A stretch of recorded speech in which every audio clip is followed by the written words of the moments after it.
December 2nd, 1244, Pope Innocent II arrives in the city of Lyon. He does this in order to host the first ecumenical council of Lyon in that city. Notably, this is the first church council to take place since the Great Schism of 1054.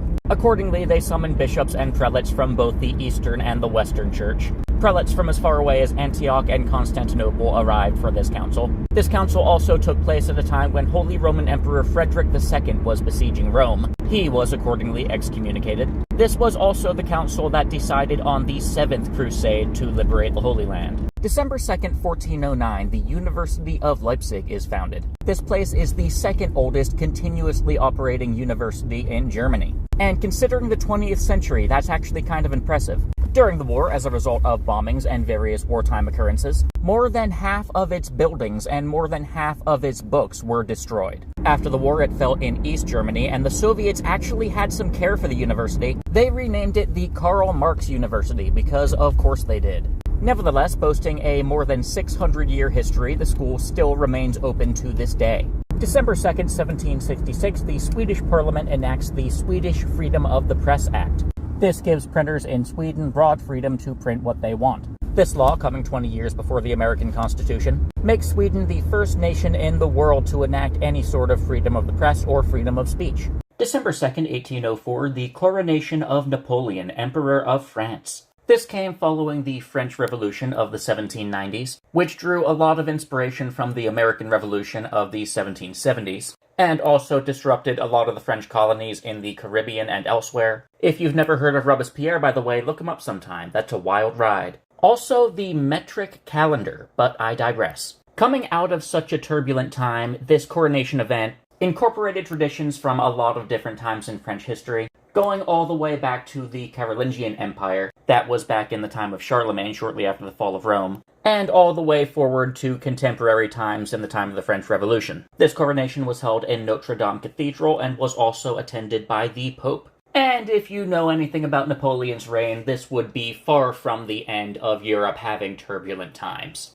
December 2nd, 1805, a year to the day after Napoleon's coronation, the Battle of Austerlitz, Napoleon's forces defeat a combined army of Russian and Austrian troops. This is part of the War of the Third Coalition, also known as the Battle of the Three Emperors. Napoleon goes down in military history as a tactical genius, and this battle is known as one of his greatest masterpieces. December 2nd, 1823, President James Monroe of the United States gives a State of the Union address where he first articulates the Monroe Doctrine. That is a foreign policy principle held by the U.S. to this day, basically stating that colonial powers, be they European or otherwise, do not have a place in North or South America. The U.S. will oppose any influence from outside our hemisphere on any nation within our hemisphere. Notably, this came relatively soon after the War of 1812, where America declared war on the much stronger British Empire, reason being the UK at the time would not stop capturing American ships on the sea and forcing our sailors to serve in the British Navy.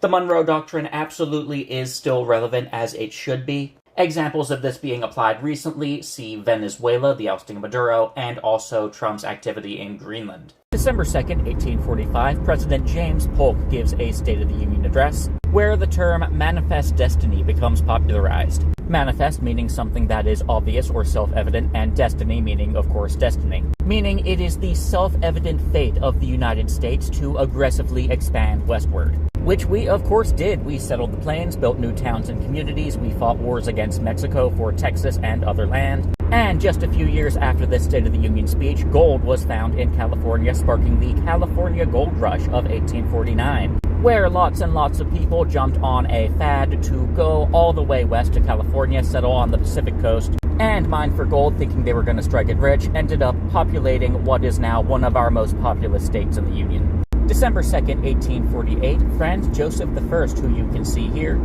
officially becomes the Emperor of Austria. He comes from the Habsburg line, and he is uncle to the famous Franz Ferdinand, the one who got shot, sparking World War I.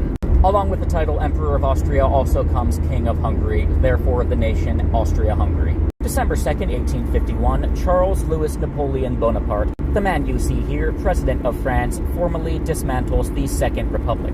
And a year later, on the same day, December 2nd, 1852, he would be crowned Emperor of France, Napoleon III, The date, of course, being significant because it matches the date of Napoleon's coronation, the Great Napoleon. This was the start of the Second French Empire, and this man would actually be the last French emperor. Unless the French decide to rise again, we will see what happens. December 2nd, 1859, this is John Brown, yes, the famous John Brown, warlord of the Bleeding Kansas event and perpetrator of the Harper's Ferry insurrection, yes, literal insurrection. This guy attempted to lead a slave revolt starting in Harper's Ferry, Maryland. The plan was to take over an arsenal, steal a bunch of firearms, and then go from plantation to plantation, recruiting a slave army from farms all across the South, killing plantation owners in the process. Yeah, this guy basically wanted to kick off the Civil War 2 years early. December 2nd, 1859 was the day this man was hanged. This was a year before the election of President Abraham Lincoln, and then shortly after that we saw the attack on Fort Sumter, which kicked off the Civil War.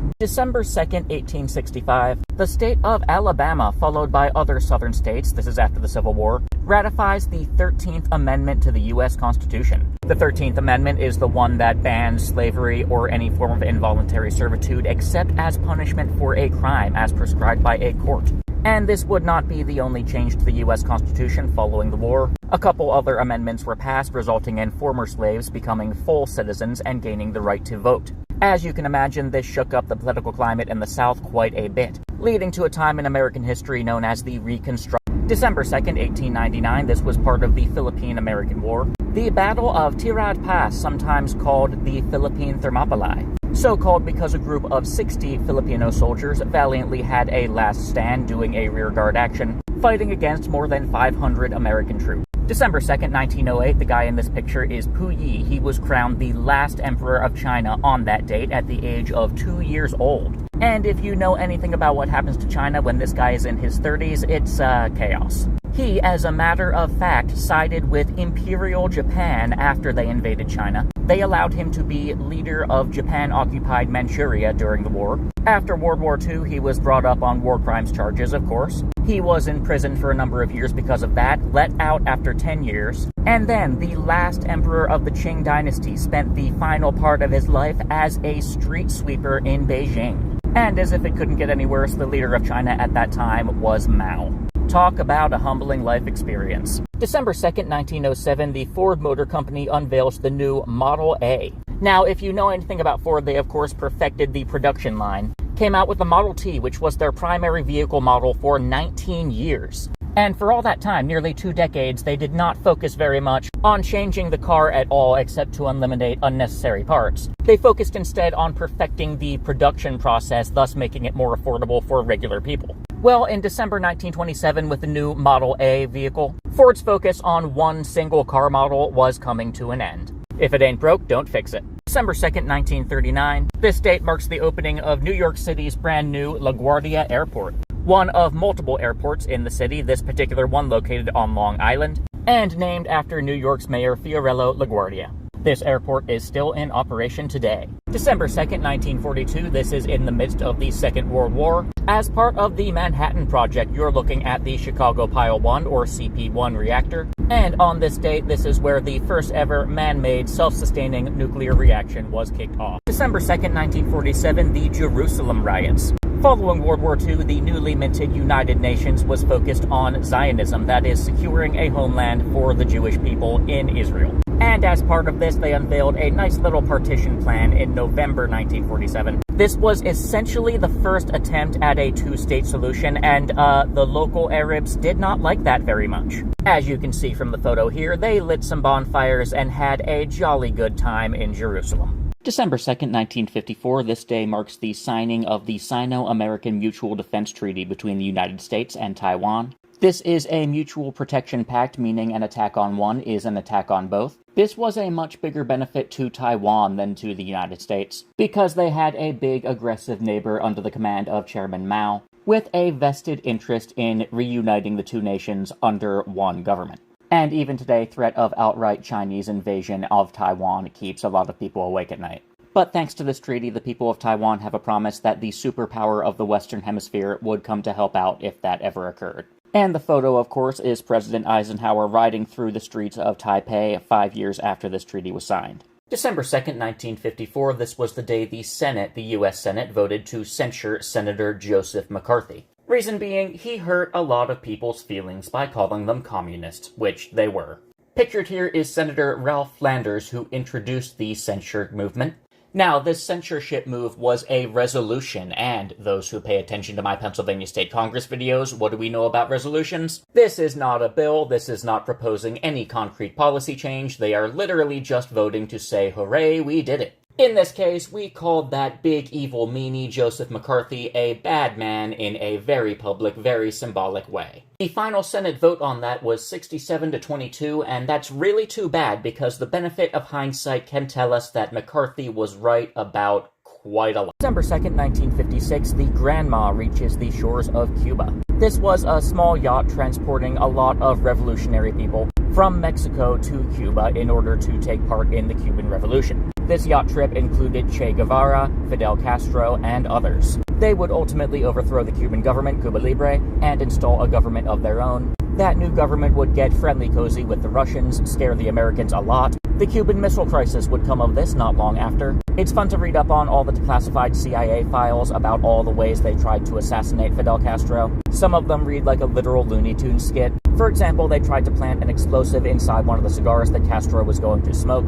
Funny enough, they never got him, and the Castro family is still in charge of Cuba today. And on December 2nd, 1961, 5 years to the day after he lands on Cuba, Fidel Castro, who is by now the Cuban leader, announces with a radio broadcast that he is a Marxist-Leninist and that Cuba will adopt communism. Cuba is still a communist nation today, and that's something that English language news doesn't talk about a lot. If you hear first and second hand from Spanish people today, they will tell you Cuba still has the same type of breadline stuff that we used to hear about in the Soviet Union. Like, I was talking to a Dominican about Trump capturing Maduro, and literally, very first reaction, yeah, awesome, now do Cuba next. That is what regular, everyday Caribbean Spanish people think about the Castros and communism.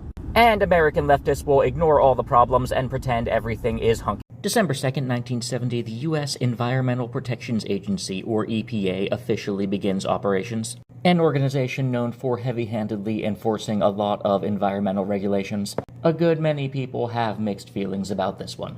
December 2nd, 1971, the United Arab Emirates is formed. This is a relatively small nation bordering Saudi Arabia on the southeast. As you may guess from the name, the official state religion is Islam and the official language is Arabic. However, English is actually the most spoken language in this country. That's because English is the language of business. The country is located in the Persian Gulf and has a big hand in the oil trade there. December 2nd, 1982, this is heart surgeon William DeVry, and on this day he performed the first surgery that is debatably successful, where the patient survived for an extended time with an artificial heart. The patient understood the risks of what he was doing. He was enthusiastic to be an experiment to advance medical science. He survived for 112 days. He had to be hooked to a machine for that entire time after that heart replacement. He had to have multiple surgeries after the fact. That was not a fun time for the patient by any means, but like I said, from what I've read, the patient was happy to contribute to medical knowledge. Nevertheless, Dr. DeVry was willing to call that undertaking a success. December 2nd, 1988 and 1990, the Space Shuttle Atlantis and the Space Shuttle Columbia are launched on the same day, 2 years apart.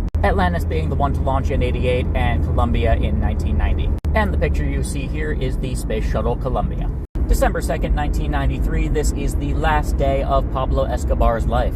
He was a Colombian drug lord, he was shot and killed, such is the life and death of a drug lord. Sadly, he is far from the last, and Colombia remains a big place for producing cocaine. December 2nd, 1999, as part of the Good Friday Agreement, which was signed in April of the previous year, the UK restructures governance in Northern Ireland and hands power over to the Northern Ireland Executive rather than directly administering the province. The Good Friday Agreement was the deal which ended a long time of conflict in Ireland, because a lot of people really did not like that Ireland was not unified, and that the UK, the English, were allowed to control some parts of the island. December 2nd, 2015, this is the day of an Islamic terror attack and mass shooting in San Bernardino, California. 2 people, whose names I won't try to pronounce, killed 14 people and injured 22 on that day. They were both shot and killed during the incident.